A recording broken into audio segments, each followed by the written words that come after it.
I've got like 15 different things that I could do in the yard or in the house or on the house, whatever. Yeah. That's our diff. So I'm typically outside doing whatever. Yeah. With the rain that we've had recently, I mean, I'm way behind. I couldn't keep up with it. So I've got a solid probably 2 days of just doing yard work this weekend. I bought this Japanese maple that I've been after, and they're pretty pricey. But then I was trying to get the right one, and then I wanted to plant in the right place because I don't have a green thumb at all. Mm-hmm. Everything, our front yard is pretty xeriscape at the best. And so I've been trying to improve it. So it first started with, and I believe our house sits on all rock. Mm. And so whenever they excavated and poured the slab, because it was an existing house when we bought it, they just had rocks on rocks on rocks in the yard, and that was their landscape. And it was disorganized, and it's just killing me. Yeah. So these rocks are big, and I have a dolly, and I have like a Texas toothpick, one of those big steel. And so I didn't use a dolly, but I was just like rolling all these boulders around the yard and trying to organize them into somewhere that I could then start planting. Mm-hmm. And then I started digging this hole for this Japanese maple because I had the right spot. And I didn't know, we're on septic out there. And so I didn't know that our septic tank went over so far. So I dug the hole, bam, hit the top of the septic. Fuck. So then I was pissed off because I couldn't have my tree in the right that I wanted in the location that I have to dig. How big is the tree? It's not too big. It's like a 5 gallon, but the hole's pretty big. It's probably like okay. It's probably like a 3 feet in diameter by 24-inch hole. Mm-hmm. So that's cool. Yeah, that's cool. Yeah. That's all good. Mentally draining. Just get your hands dirty. Yeah. Yeah. Speaking of, so over the course of the years, I know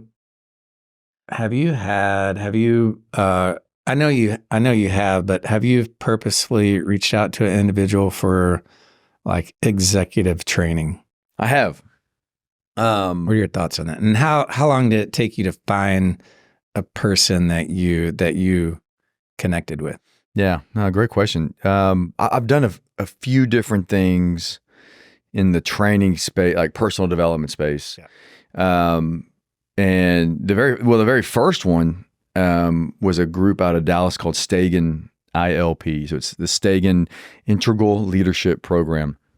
And it's funny you're bringing that up because I was just looking at their website yesterday, thinking I might go do like another course. So the story around that was, I had a really bad time in 2010. Kind of early 2011. That's, the proverbial hitting rock bottom, business wise, personal wise, all that kind of stuff. And so I came out of that going, man, I need help. Like I need help developing skills or a mindset. So I need something because where I'm at right now sucks. I don't know how to get out. I need to ask for help. And so I was in a group called EO, which I don't know if you've heard of that, Entrepreneurs Organization. Yeah. No, I was just talking to them last week. Yeah. So I was in that in Dallas for about 6 years. That's interesting. Yeah. And, a lot of great experiences. So I knew some people in EO that, I would trust to ask, where would you go? Like, what would you do? That's funny. And so one of the guys said, it's a no-brainer. You need to go do the Stagen ILP. And I'm like, okay. So I started looking into that. It was, really well curated and managed program. It's 52 weeks. And, they start with, they put you with a like a liaison that meets with you and asks, what's your goals? What are you looking for? Or, are you the right fit for this program? And, I met a guy named Greg McGinnis, who's still a really good friend of mine today. He helped me kind of get into the program, but that was, it's 52 weeks. There's there's quarterly meetings in Dallas. And they talk, that's where I got into meditation, there's a spiritual aspect of it. There's a lot of reading like Harvard business case studies. It's around, there's a spiritual aspect, communication, leadership, organizational development. There was a lot. So I ended up going through that class twice. Is it one-on-one or was it with a group or Both. how did that Yeah, work? you get married up with a business coach. Yeah. My business coach was a guy named Nathaniel Chalkin, another good friend of mine who was he was a lifelong meditator, jiu-jitsu practitioner, business coach. He's got a great practice out in California right now. But again, he introduced me to meditation early on back then, and then he was kind of my one-on-one guy as we went through the program. And then quarterly, you would fly to Dallas or go to Dallas and meet. Each class is around 20 people. Yeah. And you talk through different, leadership aspects. It was really good. I felt like the first time I did it, I probably wasn't 100% ready for it, just because a lot of the concepts that we were going through, I just, I didn't exploit it as well as I would today. Yeah. So that was, if you're talking about executive leadership, that one was a really good course. Had you done anything prior to that, or was that your first time? That was the very first thing. Yeah. I was talking to EO last week because I was introduced to him. I did the initial interview. I'm real interested in this, doing this personal development. Yeah. And because I need help. But Holly, my wife, she brought up the point, well, I think you may be skipping a step, because a couple of years ago, I did have an executive coach, if you want to call it that. I had two. One, I knew, I didn't know, right? It was my first one. It was like dating. Yeah. So I went through, I don't know, I could have just held on to it for 6 months just because I didn't know, and I didn't want to hurt the guy's feelings, and I didn't want to fire him. Yeah. And it seemed like it was more for him than me. Yeah. And I just noticed that my brain was wandering. I was like, why is this guy this seems like too much drama. Right. And then I said, this is no good. It's not working out. And then skipped a year and then found a new person that helped me in a way of mostly operations and coaching. And then I just kind of withered away and didn't work out. So it's interesting how you become married to a person or a group in that manner, because it seems like it's got to be the right fit. And that's interesting that you found a group and it was successful and meaningful day one. Yeah. So yeah. I mean, I think, I was fortunate to find that right off the bat. And maybe it's their initiation process that they couple you with the right person. Like I said, it was very well curated, right? So, I mean, very intentional, right? There was, and it was, it was a fair amount of work every week. I mean, there was, there's a whole curriculum. It's like, okay, well, Q1, we're going to talk about communication skills. We're going to talk about, I learned about like the 2x2 priority matrix, where it's, is urgent and important, not urgent and important, not urgent or important. It's a quadrant where you can prioritize your effort and focus, stuff like that. And then you roll up into that first quarterly meeting, and you talk about the stuff that you'd learned, and there's exercises, there's breakout groups. So it's, it's pretty immersive. So, I mean, it's really good for like a high level experience where you're going to learn a lot of stuff. But I was in EO prior to that. EO was a great experience. After doing both of them, what would you think about the order of operation? Like, it depends on what you want, right? I mean, EO is so the thing with EO is, my experience with that is you get into a forum, right? And that's a group of people. It used to be, they used to do guys and girls. I think they mix them up now. But in fact, I know they do, because I was in a forum with a lady. They, it's like EO is going to put you into a group called a forum, and they're going to, it's going to be different business owners with a certain revenue, right? Yeah. You have to have a certain revenue to get in. And then they do a good job of making sure you're not in the group with another competing business. Yeah. And then it's really about, your your ability to share inside that group Yeah. and open up and talk. They call it the 5%. Like, you want a really good forum group. You're able to go in and talk about stuff you wouldn't talk about with anybody else. Yeah. Right? And it covers business, it covers personal and all that. So that, for me, that was a really big impact, doing that forum. But there's not like structured leadership training or coaching or anything like that. You're in a group of like-minded business owners that are sharing their experiences and feeding off each other and supporting each other. It's almost like a business therapy group. Mm-hmm. And then EO in itself they have events. It's a great way to network with local business owners. Why'd you stop? Well, I stopped because I moved to Austin. I take that back. I stopped because I was selling the business and moving down to Austin. So and I looked into doing EO Austin. And Frank, I got kind of pissed off because they were wanting me to basically restart over the process of applying for EO when I'd already been in it for years. You couldn't transfer?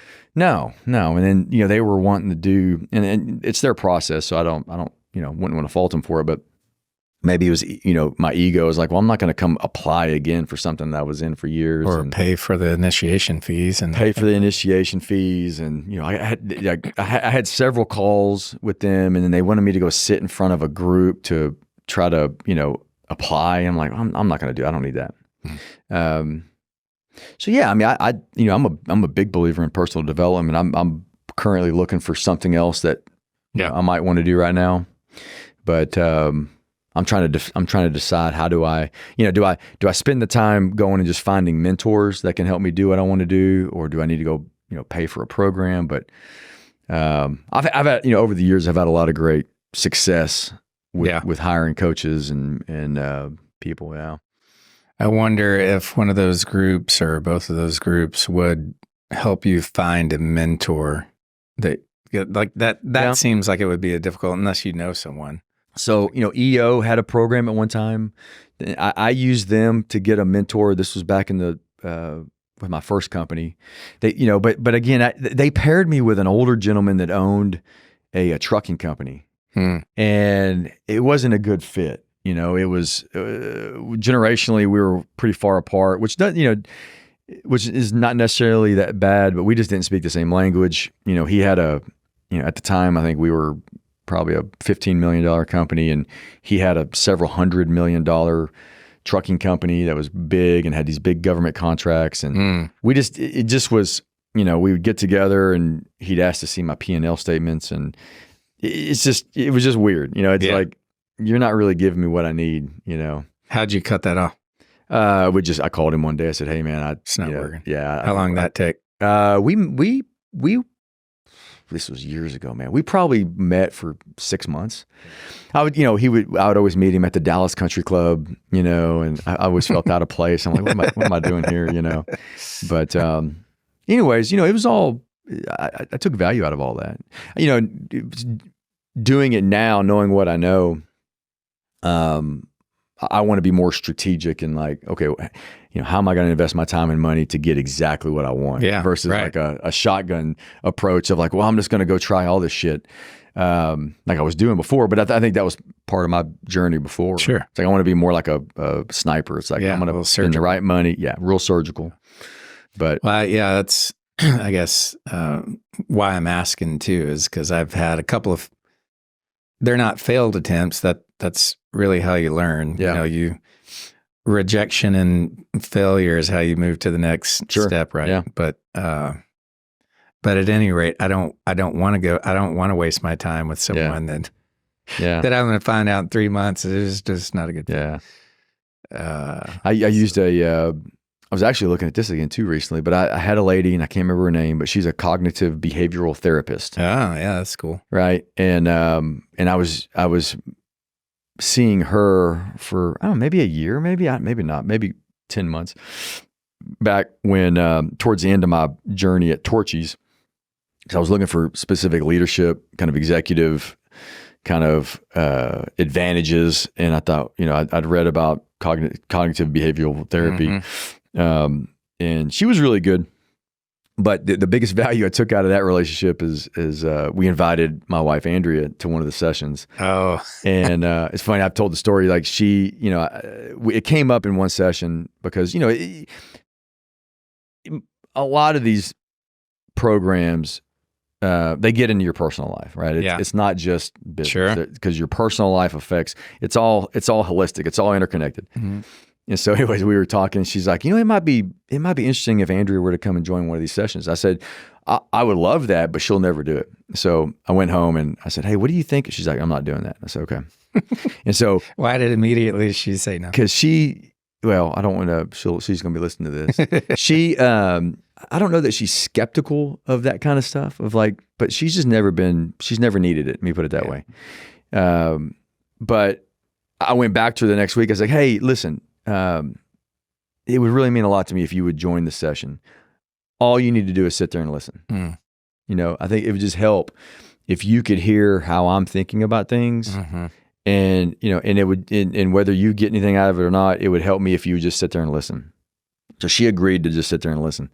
So we go and we start the session, and she ended up doing all the talking, which was very good because I learned several things, about her and the way she thought about things that we never would have probably gotten to had we not had a intermediary, or a third party, an unbiased third party, and then so anyways, that I did that for about a year maybe, and that was good, but I tend to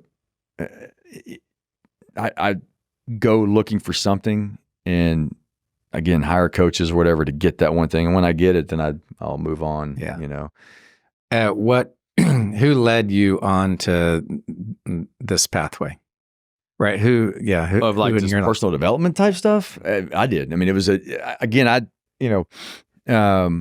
quick story, 2010 leading into 2011, we went and grew the business as fast as I'd ever grown a business back then. But it was all built on a house of cards.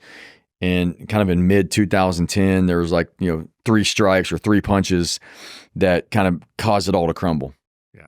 And in the midst of that, I was drinking every night, and was seeing that the marriage was not that good, and it was totally my fault, and just everything, right?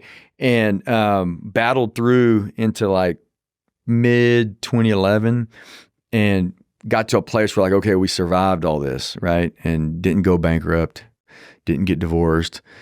And I thought, man, okay, I got to change. This is not working. Whatever I'm doing up to this point is not working.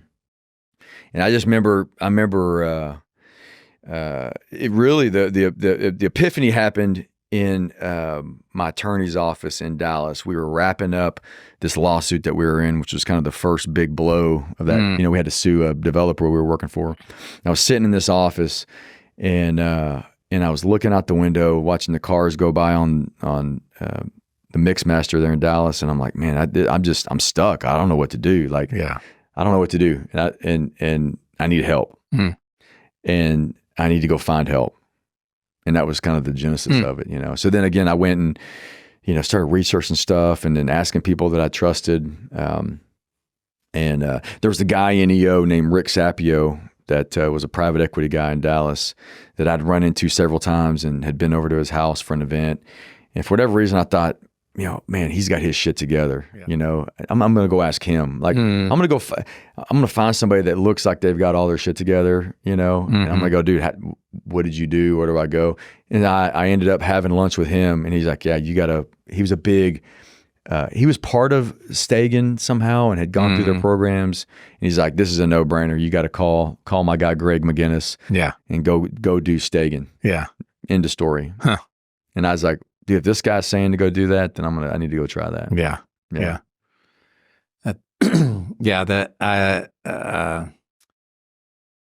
I guess whenever you get to that point, no matter what it is, you're hitting a point in your life, or you don't feel prepared in the moment to lead a team.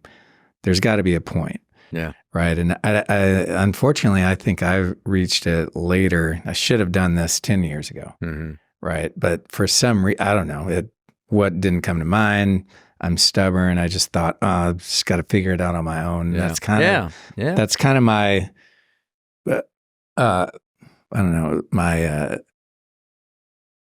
I don't know if well, I don't know the word for it, but the negative trait to how I think is I'll get inside myself, try to grind it out and solve it myself. Sure. But knowing that it's okay to reach out and ask and then go get help. Yeah. Right. So that's just I think that's as a man, as a husband, as a business owner, you think I've got to figure this out. Like I should know, I should know how to take care of this. I should know the answer to this. Yeah. And that's one of the biggest problems is like, well, maybe not. You know, maybe you haven't experienced this or you haven't, you're not able, because it all comes down to how you look at stuff, right? It all comes down to a mental story around something, is I think to me anyway, most of our holdups. Yeah. And so that, because I was the same way, I was like, man, what's going on? Like I own a business. I'm married. I've been doing this for a while. Like, why am I stuck? Like, I need to know. I should know how to get the fuck out of this. Yeah. Like, what's going on? Like, this shit's just not working. And until you start looking around, asking questions, and going, okay, well, it all came down to how I was thinking about things, right? And how you think about things, your personal view, your world views instructs your decision making. Your decision making, is feeds into action, and those actions get certain results, and it's this big feedback loop. And unless you realize that, then you're going to stay stuck. And sometimes you can't get unstuck until you talk to somebody, or get a new perspective, or have somebody come in with a different worldview that says, "Oh no, this is actually possible. It is possible to do what you're wanting to do, whatever that is," right? Whenever you went through those programs, did you find that the people that were around you started to change? Did you start changing absolutely. Circles? Absolutely, yeah. Because part of that was also as I started getting healthy, stopped drinking. As soon as I stopped drinking, that almost overnight changed a bunch of friend groups, and I started, again, it goes back to like, I changed my worldview. I started trying to align with people that, did and had the things that I wanted to do and have. And then I got into thinking about, or wanting to know how do you think about things? How do you process that?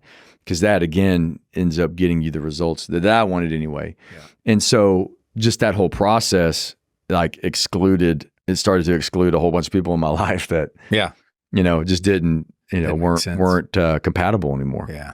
And there's some family that are like that, it's so. Mm-hmm. So whenever you're going through that, you hadn't dissolved your business yet. Because there is a time period in there where you're working on your own. You met Farrell, and then you went into Torchy's. What was that? Yeah, so I met Farrell I found out about Torchy's in early 2010.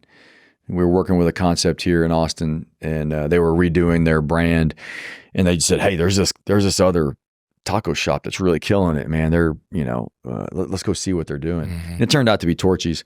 And I, the first time I saw that location and saw their business, I was like, man, I gotta get involved in this. And I found, I started reaching out to Farrell and had a couple meetings with him, and then, the rest is history. But yeah, there was a period there where, because we didn't full time do our thing until I think 2012.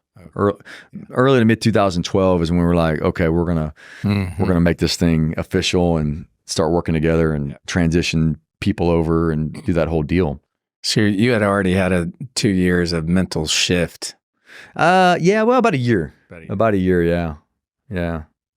Yeah, and that was, meeting Farrell and that whole thing with Torchy's was a serendipity, how that all worked. Oh yeah, you know what I mean? Yeah, meant to be. And then Farrell ended up becoming a big mentor of mine too. He's a guy that I saw as somebody that was really successful, had been a contractor, had been a home builder, had style, had this, had confidence, had also, kind of cleaned up his life. Yeah. And I was really successful. And I thought, okay, I need to follow along with that. And then that made it easier to not drink, to not do some of this other shit. And it directed my focus more on that. And then I just continued on with some of the personal development stuff, just kind of looking for what I needed. And yeah. Yeah. What are you looking for? Like when you're talking about EO and some of this other stuff, like what are you looking for right now? Well, there's this personal journey. There's two sides of it. There's a personal journey of discovering things that I don't know. Yeah. Right. And it's being around a group that's just has either, developed a business in a certain way that they've found success, not necessarily financially, but they've become a proper leader of their group that they're stable. Mm-hmm. And I'm real interested in that. And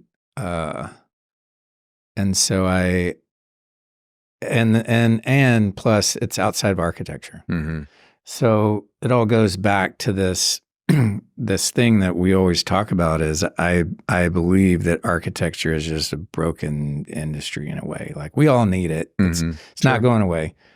But we're not taught in school how to run a business. Yeah. We're not taught in school how to negotiate. We're not taught in school how to do, I would imagine 3/4 of the stuff that I do on a regular basis, we're not taught. Mm-hmm. And so I've just been trying to learn it by the hard way, grinding it through in my own brain and trying to figure out how do you reach stability, success, and how do you grow a team, maintain a team, and then really offer leadership and guidance and mentorship in a proper direction that younger folks can gravitate to and then excel in their lives. Mm-hmm. And it can start from how do you write a contract and how do you develop a team? How do you create a team not only in your own office, but how do you get clients to follow the lead in order for you, the architect, to build this team to make this thing? Mm-hmm. Right? There's a specific way that I like to do that. Yeah. But we're not taught that. Mm-hmm. And that's just some shit that I had to figure out over time. Mm-hmm. And so I'm kind of tired of being in my own head. Sure. Right. So I would like to find a group that, again, has different viewpoints because they have different types of businesses that I can learn from, and specifically different types of businesses because the business of architecture, and I'm not even talking about flavor of design or these things that we create. It's just like, it seems so old, and it seems maybe you could relate it to law. Like I don't know, their profession works great, right? They charge by the minute, by the second, and the expectation is I'm just going to have to pay a high rate, no matter what. The expectation is if I pick up the phone and it's 30 seconds, I'm going to get a bill for $400. Like. There's a built-in expectation in our society that that's just what happens. Not similar, but similar to an architect. When you pick up the phone, why isn't our time valued like that? Like we deal with life, safety. We deal with a lot of things, liability. I mean, it's all across the board. It should be equally as important as a service in our industry, but it's not. Like it's not valued the same. So then, why is that? Like, what the fuck happened way back when we, as an industry, have become so disvalued so that our pay structure or our business has a hard time succeeding? Like, it's difficult to really make money in architecture, I think. That's probably because I'm doing it wrong. And I'm real interested to learn, and it's probably something mental. It's probably something that perhaps I just don't value my own time in a way that is suffering. Like there's probably a number of things that I just don't, that I'm not doing that could be subtle that could help us out. Mm-hmm. And I want to compare our business with someone else, like 10 other people. I just want to know how that works. Sure. Yeah. So then I could apply those methods. Because again, I'm not interested in how architecture does it. I'm interested in those other folks, how they do it, so I could apply it to our shop. Yeah. Yeah. And then, you know, I've got a good, we have a good team, and our team is getting increasingly smarter and aged, and they also want to be led in a way that I don't, you know, I get a little bit of anxiety about shit. What can I teach these people? Yeah. Right. And I want to level up in a way that I can know what I can offer inside my office, because I don't want it to be a typical architecture office that you come in and you grind and you just go home. Like there's got to be some other value other than this aesthetic thing that I think we do pretty good. Mm-hmm. There's got to be another value to it that I'm after. But it all ties into this traditional way of how firms are run, and I'm just done with it. So I'm on this pathway that I'm trying to put all these nuggets together, but it starts with me, right? If I don't have it, then the shops, the office isn't going to have it. Yeah. Yeah. So, yeah, so I'm on this journey, and I've done, you know, a series of things throughout the last several years, and some of them have been really good. I've had nuggets of information. I've been reading a lot. My daughter Ruby, she's just this, but she can devour books, and like if she could read all day, she would sit there and read all day and just knock through 10 pretty complex books. And so she's laying on my bed yesterday, and she's reading my books. And I'm like, God damn, girl, you're gonna steal my thunder. So she's like, Dad, because I've got 10 of them. You know, I've got a good stack on my side of my bed, and I have a problem. I'm a slow reader, and I'll read at night, and I'll read, you know, maybe half a chapter, and I'll fall asleep. So it takes me a long time to read a fucking book. Yeah. And also I just I can't sit still during the day. I just want to be active and moving, and I'm outside. There's never a day, even if it's rainy, that I'm going to sit down and say, I think I should read today, because I just feel like it's not me. Yeah. So, anyway, she's Dad, you got to read something else, because I was complaining about how I never make myself get through a book. I'll get through half of it, and I'll get tired of it, and I'll move to the next one. I'll read that. She's like, how many personal development books do you have? Yeah. Like, well, that's true. I got to find something different. I'm the same way. I got tons of books that I've started and, you know, just kind of moved on. But I read somewhere, as one guy was talking about, it's better to put a book down halfway through and get onto something else if you're just not into it. You shouldn't have to muscle through a book. Yeah. Yeah, that's what I was telling her. You know, so I was like, I'm the same way. You know, I've got several books that I'm probably a quarter of the way through or half of the way through, but now she's going to start picking me out, you know, some story, like a story. She's like, you got to just switch. It's all these biographies and personal health and, you know, all this personal development. Yeah, you're right. Why don't you go pick me one? Yeah. I don't know, but I think that's good, you know, because I think what you're looking for is these little nuggets, you know, that you can plug into your own programming, right? You know, the one big fallacy that I had to learn early on is that, you know, you're never going to be able to go find somebody that's going to give you all the answers. Yeah, because everybody's experience is different. You know, their path, you know, being totally different in different experiences, different stimulus, you know, and all that stuff. Not to mention it was a different time, different stage of life, like all that kind of stuff, right? So it's really hard to completely, you know, get a formula from somebody else, You're just looking for little pieces that you can add to your own game, like little things here and there, right? And so, yeah, I've been through a ton of those books too. Yeah. Just looking for little nuggets. But it is a mental shift. Like you're really good about reaching out to whomever that you're interested in and making a connection happen. Mm-hmm. Right? That's a mental state that is a little bit of a roadblock for me. I'll kick the can, or I'll think, I don't have the time, or I'm just going to eat my lunch here and grind through my day. That's a big roadblock for me that I'm trying to get over. Yeah. And I think you're right. Yeah. It does. It's almost, don't be so selective in a way. Just get out and talk to people. Yeah. I mean, because you'd be surprised at what comes about. And I don't do enough of it myself, because, I came to a realization a few years ago, maybe more, that, there's a lot of guys out there way more successful than me that aren't as smart as I am.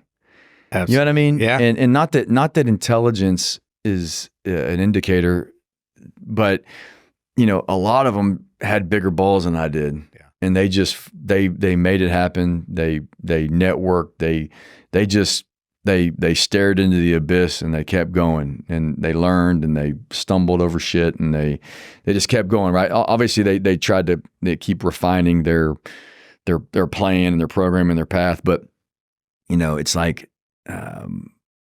other people have succeeded in ways that I want to succeed. So it's possible. Yeah. So then what is it, right? And so I love networking with other people. Like I said, I probably need to do more of it.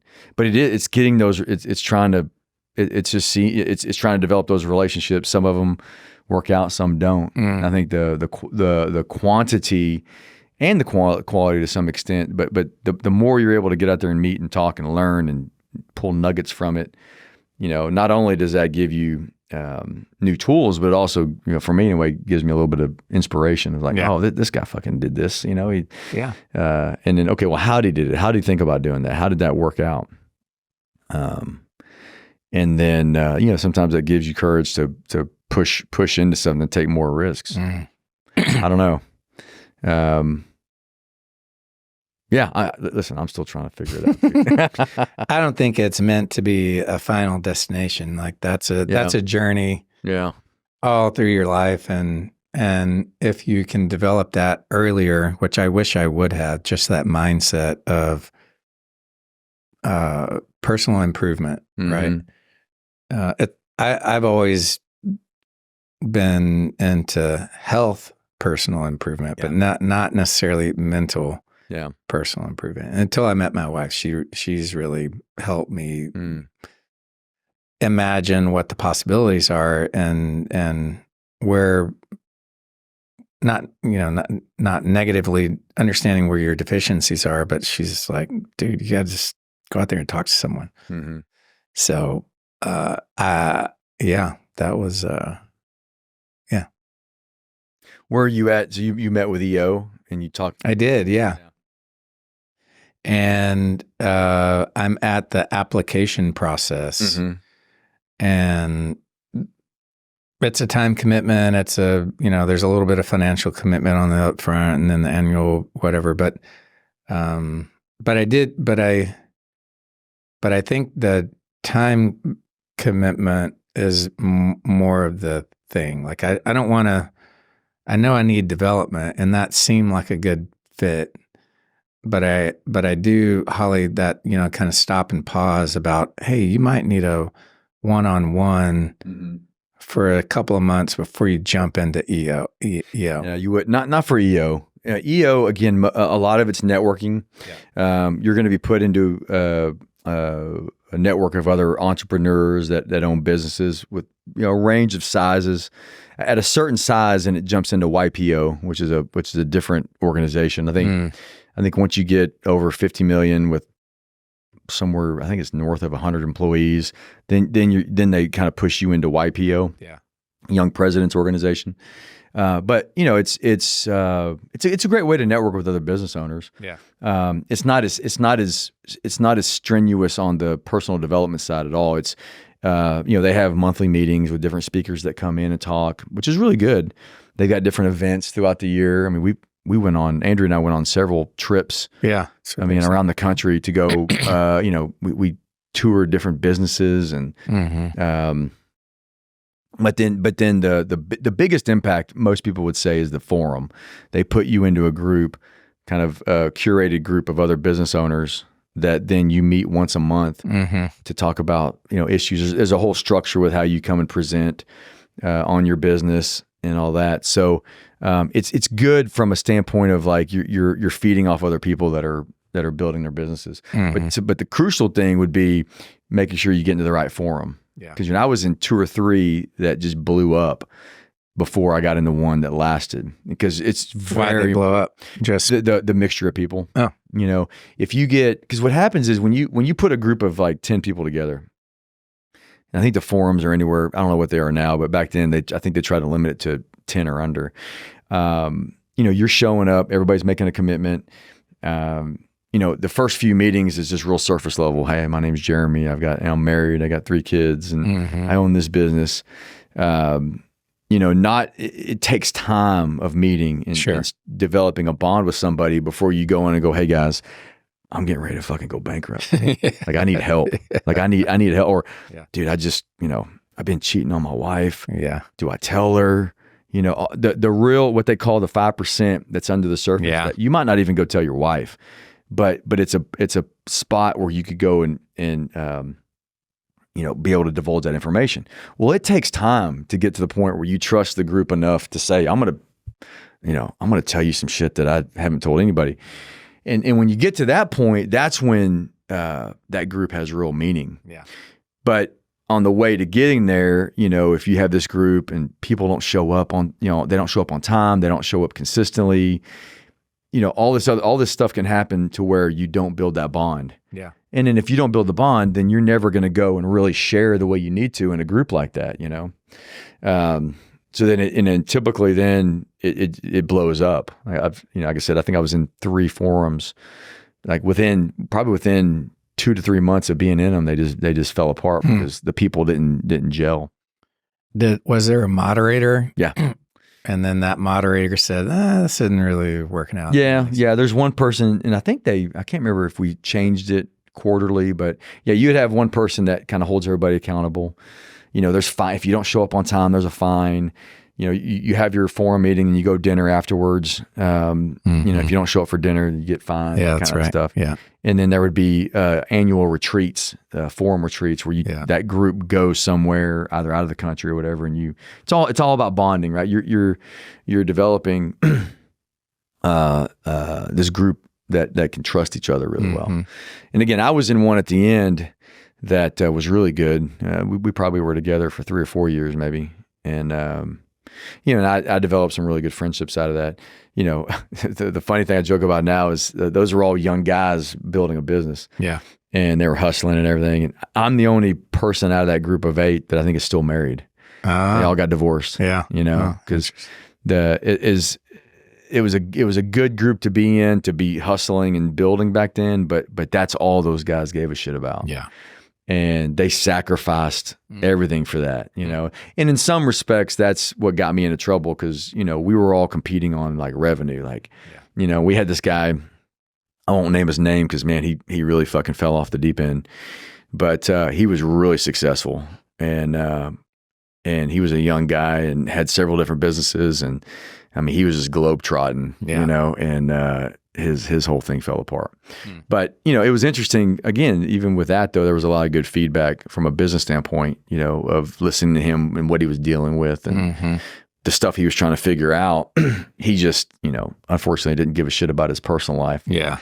You know? Yeah. But anyways, it was good. I mean, that's I think it all goes back to like, what are you really looking for though, right? Like, are you looking for a like-minded group of people that you can go and bounce ideas off of? Or are you looking like more strategically, like I got to solve this problem within my business?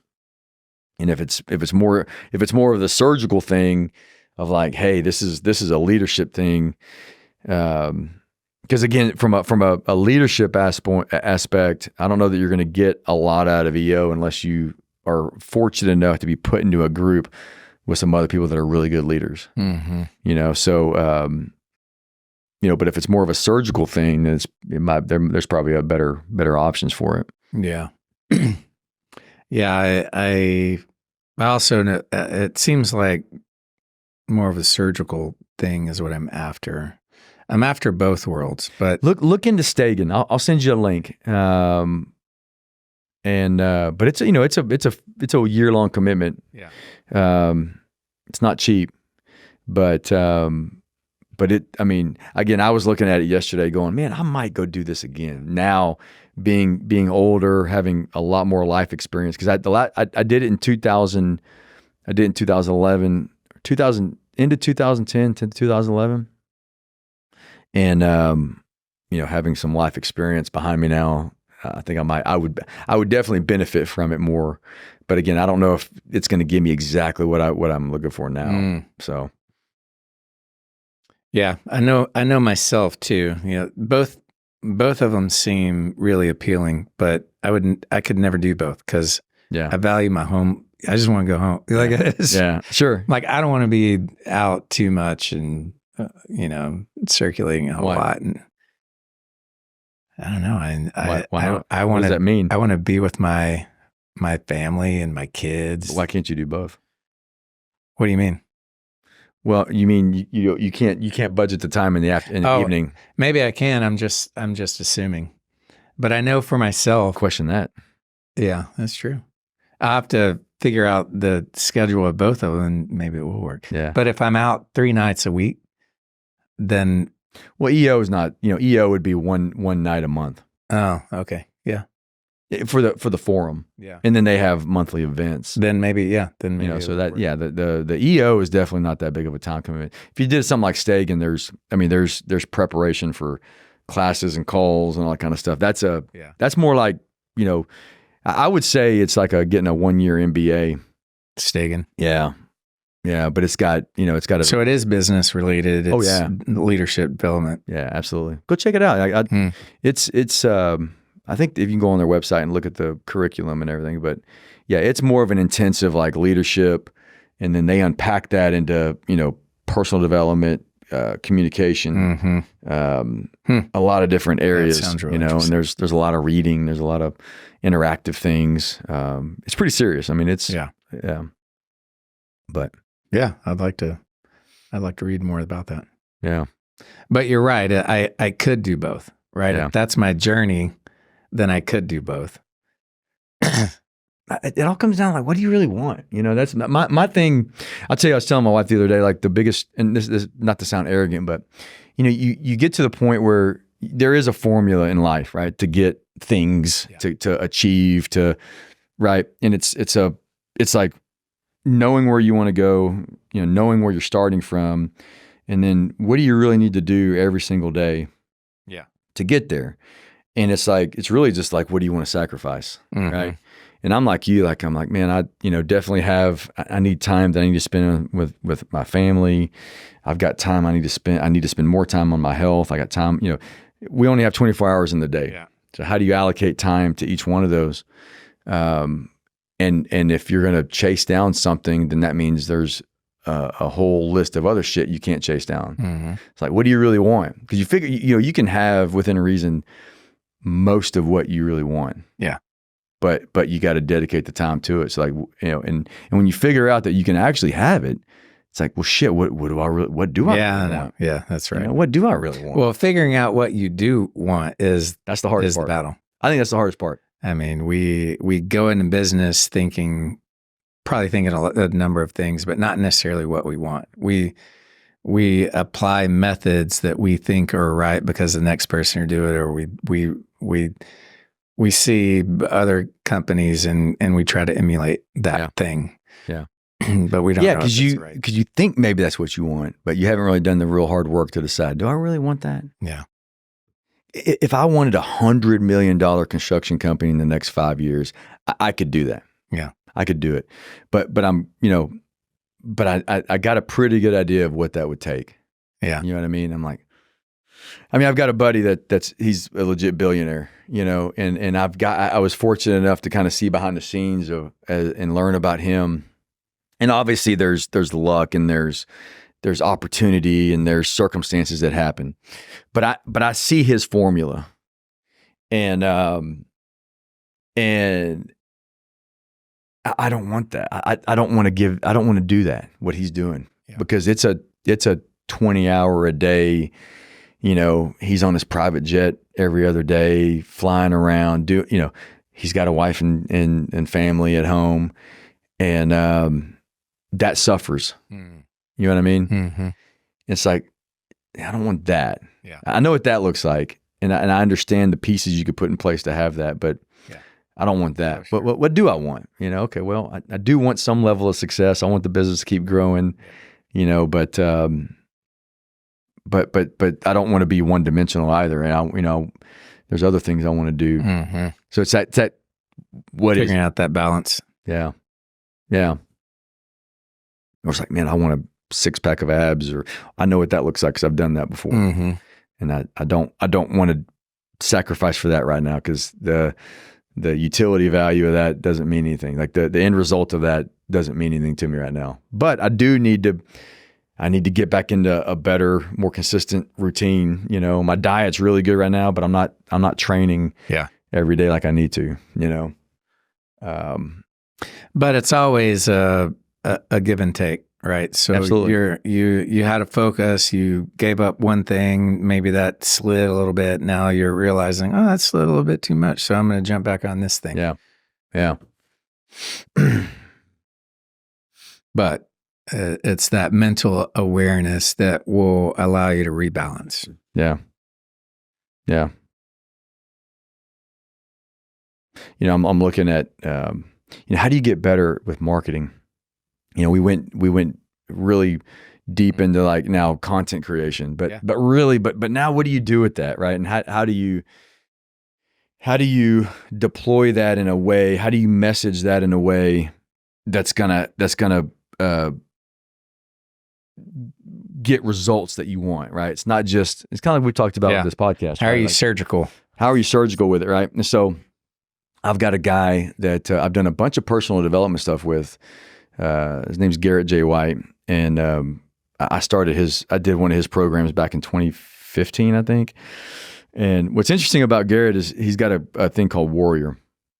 You might look into that too. I don't know. You may be interested in that, but he's a certain flavor. But he built up a men's coaching program, and I got to see it from almost the beginning until now, and it's phenomenal. But what he did at a certain point is he said, I'm going to teach you how to get people to buy into your stuff. And I'm going to show you what I did to you.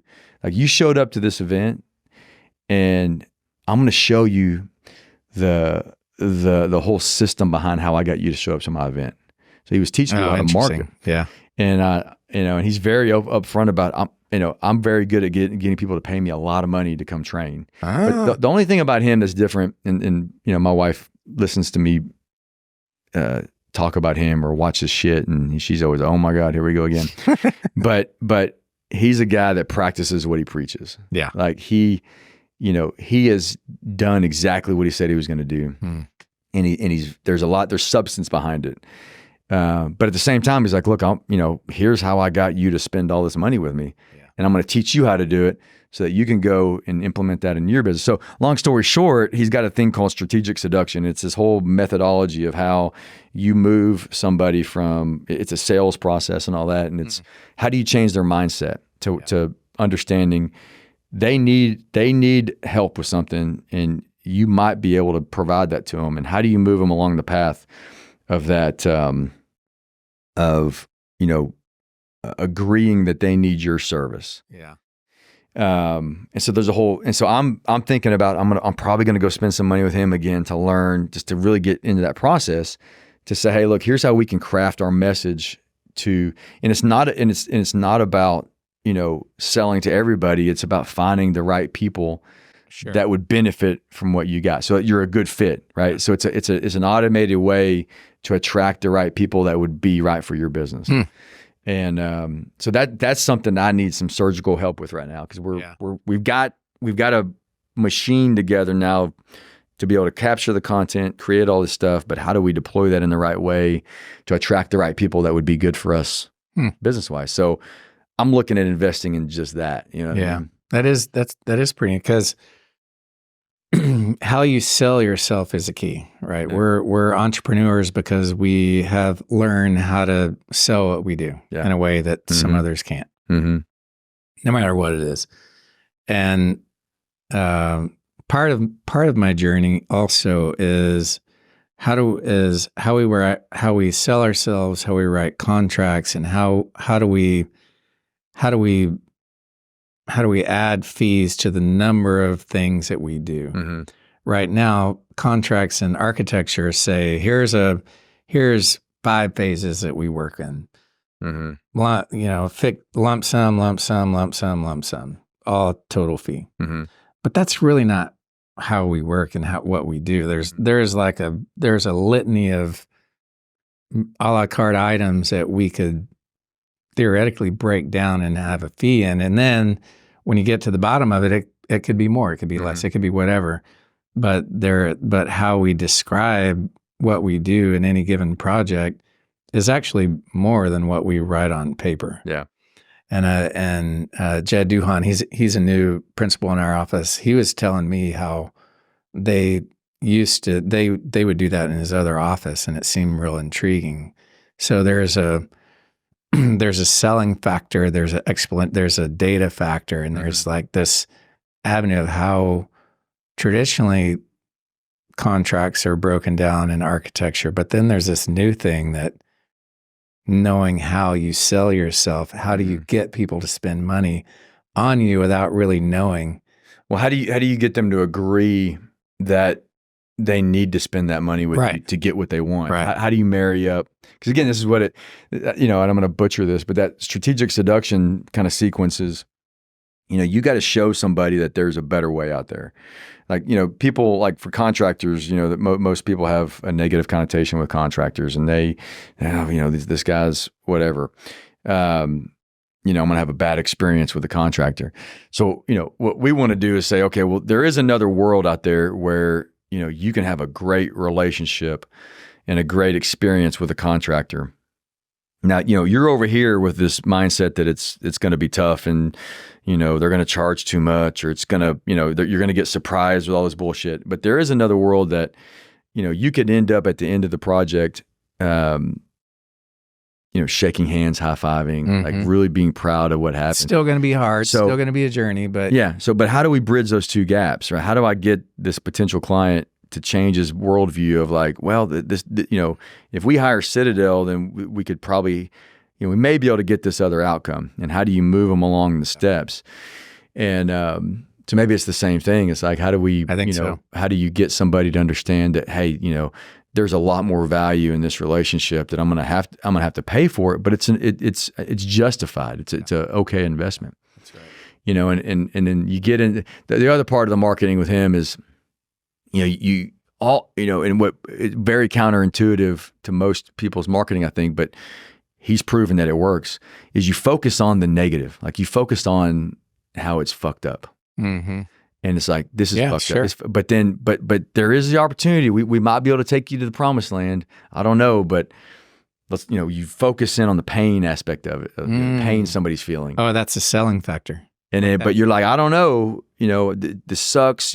Contractors suck. They charge too much. They change order you to death. But there is the opportunity over here. Maybe we could get you there. I don't know. We got to, we have to go through the journey to find out if that's something. But because people, the whole psychology around it is people want to move away from pain more than they want to move towards pleasure. Yeah. They want to avoid pain more than they want to find pleasure. And so it's a marketing thing, but that's how a lot of people do it. Yeah, that's interesting. I've seen him develop his business over the years where it's pretty phenomenal. I mean, he's got it's a coaching program, it's a personal development, it's all, he's got, it's all automated now, and he's got, online. It's just the whole thing he's built over the years it's pretty amazing. But it's all been built on that formula of trying to show people that there's a better world possible, and you can apply that to almost any industry, I think. So that's what we're trying to figure out now. Yeah, that's all those things, I think. Yeah, absolutely. That's funny that it doesn't necessarily relate to detailing or aesthetic value of a building or anything. No, but it's like, it is a journey that I'm on right now. Well, I think I think again, I think as long as you, because my wife will look at that and she's like, "Oh, that's just manipulation." I'm like, I guess it could be, but if you're doing things with authenticity and you're like integrity, then it's like people are getting value out of that. They're getting, and obviously it's a good value because people are continually spending the money with him doing that. So the formula works, and I think, but he does come at it with integrity, I think, versus some of the other, personal development gurus and all the other stuff. It's kind of like Tony Robbins in some sense, it's, Tony Robbins is fantastically successul, but I think people have really changed their lives using his stuff. Yeah. So that's the way I look at it with us is, there's a lot of contractors that are like, we guarantee every project will be on time and under budget, and but how? Right. Yeah. How are you doing that it's just, we got to the point where we're talking about internally. It's like, that's just not, unfortunately, that's just not possible. Not every project's going to be done on time. Not every project's going to be done on the initial stated budget. That's just not the world that we live in. What we're striving for is, we want to provide a good experience, right? And knowing that we live in a dynamic world and things are going to change, and things are going to change. They just are because of what we're doing. We're going to try to minimize the pain around that, and we'll promise you, no surprises. That's what we're trying to market. Yeah. But I was watching somebody's thing this morning, another contractor is like, guaranteeing no change orders, guaranteeing no schedule delays and that kind of stuff. It's like, I don't know. I don't know. Well, that was good. That was good. I'd love to talk more about that. And those contacts would be just to find out kind of which direction you go in. I think anything that you end up doing, you'll get value out of it. Yeah. You know what I mean? But yeah, a little bit of all of that is what I'm looking for, actually. And it'll work itself out over time in terms of whether it's right or it's not, or how long I stay into it. But I wouldn't worry about getting it right. It's like, man, if you go down the path vetting out EO and it's like, okay, this looks, then I fucking do it. Yeah. And get into it, spend some time in it. You'll get value out of it. And then if you end up getting 6 months, 8 months down the line or a year, and it's like, fucking go do something else. Yeah. You know what I mean? I've gotten value out of everything. Like somebody was telling me about a meditation retreat. And I went, it's the Ashaya. It's like this offshoot of some Buddhist sect, but they have a meditation retreat up in St. Louis. And I flew up there and I spent 5 days in this guy's house out in the middle of the forest. And we just meditated all day long. Like for like two days, I didn't talk to anybody. Is that right? Yeah. But I walked away. I got something out of that. Yeah. Dude, I've tried a bunch of shit. Yeah. Yeah. That's, I don't know if it's the cost. It could be the cost. It could be, I don't know what it is, but that's in all honesty, the overhead and everything that we're putting out right now, it's probably the cost to do both of them. Yeah. And so I'm trying to pick which one is worth it right now, but honestly, both of them seem really worth it. Yeah. I think we've talked about it before. What I've been really thinking more about is, for us anyways, is building like an advisory board. You know, that's another mentor of mine said, yeah, he wouldn't recommend EO or anything like that again. It'd be just go out and try to build an advisory board of people that can, again, surgically answer questions that you need answered. You know, if there's a way you can compensate them early on, great. If not, you know, you should be able to find people. Like for me, like Shri is a guy that, you know, I've gotten a ton of value out of him. And I probably need to do more with that relationship. But if I could find some other guys that I could ask strategic questions, you know, that doesn't really have to cost you anything. Yeah. Except for maybe buying their lunch dinner once in a while. You know? Yeah. So I don't know. Yeah. Maybe it's, I don't know the architects that I would want. Maybe it's not architects. I don't know. I think it's like, what, if you prioritize, like, what do I really need help with? You know, and then like, is it financial? Is it leadership? Is it, and then go try to find people that maybe would marry up. You know, you start networking. Yeah. Be like, hey, I need to up my marketing game. Like, who would you recommend that's a really good marketer? And it could be somebody that's marketing anything. You know? And they say, well, you go talk to that guy or girl or whatever else, you know. Like I'm going to have lunch with Delee tomorrow. Yeah. And only because she made a comment about, during our podcast, how she, her and her husband run that business. The construction business is a machine to kick out cash to be able to go buy real estate. Wow.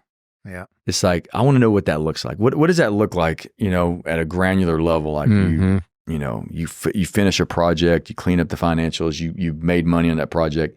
What do you do now? Like, you know, because I want to hear how they think about that. And then maybe there's a piece of that we can take and I can use that, right? Yeah. So anyways. Yeah, that's cool.